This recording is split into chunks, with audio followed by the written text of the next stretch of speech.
And David fled from Naioth and Ramah, and came and said before Jonathan, What have I done?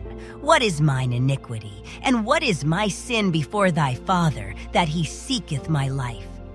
And he said unto him, God forbid, thou shalt not die.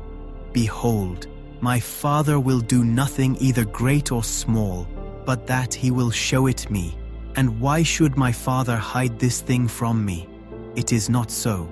And David sware moreover, and said, Thy father certainly knoweth that I have found grace in thine eyes. And he saith, Let not Jonathan know this, lest he be grieved. But truly, as the Lord liveth, and as thy soul liveth, there is but a step between me and death. Then said Jonathan unto David, Whatsoever thy soul desireth, I will even do it for thee. And David said unto Jonathan, Behold, tomorrow is the new moon, and I should not fail to sit with the king at meat. But let me go, that I may hide myself in the field unto the 3rd day at even.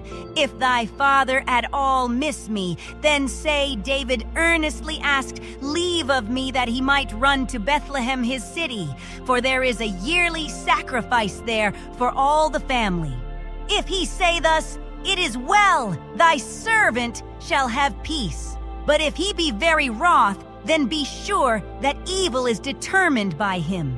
Therefore thou shalt deal kindly with thy servant, for thou hast brought thy servant into a covenant of the Lord with thee.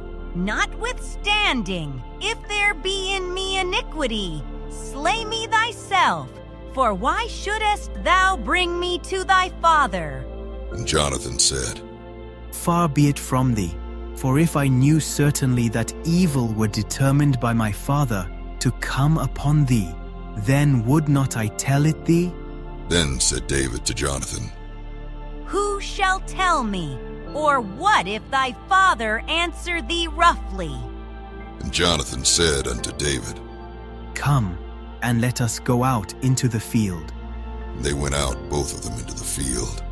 And Jonathan said unto David, O Lord God of Israel, when I have sounded my father about tomorrow any time, or the 3rd day, and behold, if there be good toward David, and I then send not unto thee, and show it thee, the Lord do so and much more to Jonathan.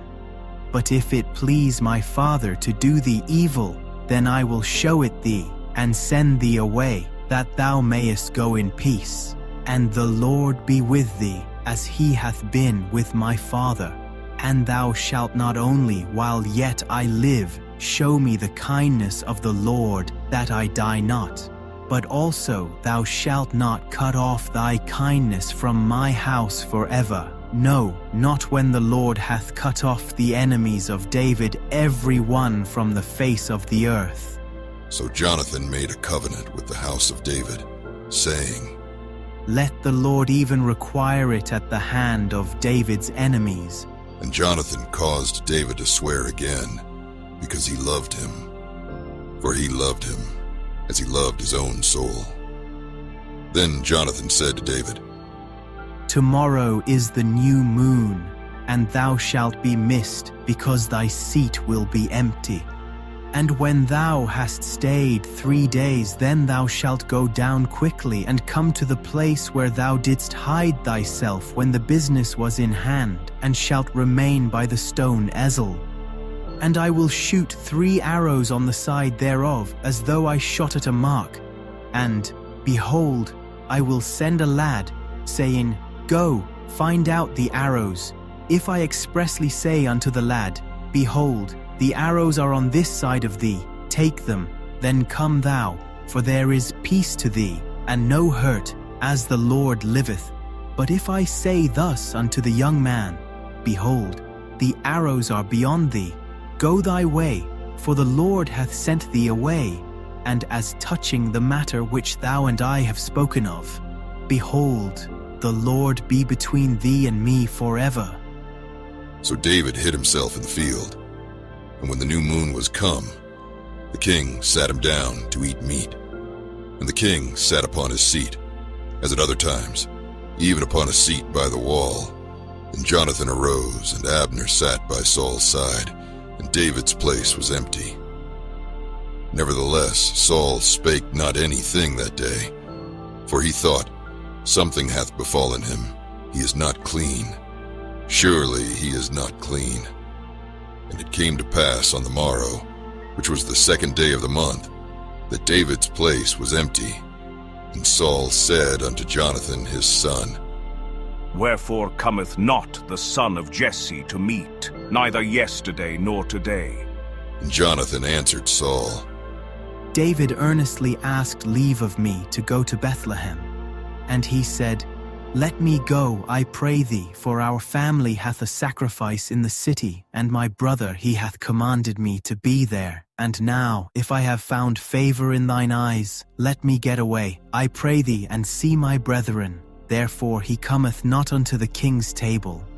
Then Saul's anger was kindled against Jonathan, and he said unto him, Thou son of the perverse, rebellious woman, do not I know that thou hast chosen the son of Jesse to thine own confusion, and unto the confusion of thy mother's nakedness? For as long as the son of Jesse liveth upon the ground, thou shalt not be established, nor thy kingdom. Wherefore now send and fetch him unto me, for he shall surely die. And Jonathan answered Saul his father, and said unto him, Wherefore shall he be slain? What hath he done? And Saul cast a javelin at him to smite him, whereby Jonathan knew that it was determined of his father to slay David. So Jonathan arose from the table in fierce anger, and did eat no meat the 2nd day of the month. For he was grieved for David, because his father had done him shame. And it came to pass in the morning that Jonathan went out into the field at the time appointed with David, and a little lad with him. And he said unto his lad, Run, find out now the arrows which I shoot. And as the lad ran, he shot an arrow beyond him. And when the lad was come to the place of the arrow which Jonathan had shot, Jonathan cried after the lad, and said, Is not the arrow beyond thee? And Jonathan cried after the lad, Make speed, haste, stay not. And Jonathan's lad gathered up the arrows, and came to his master. But the lad knew not anything, only Jonathan and David knew the matter.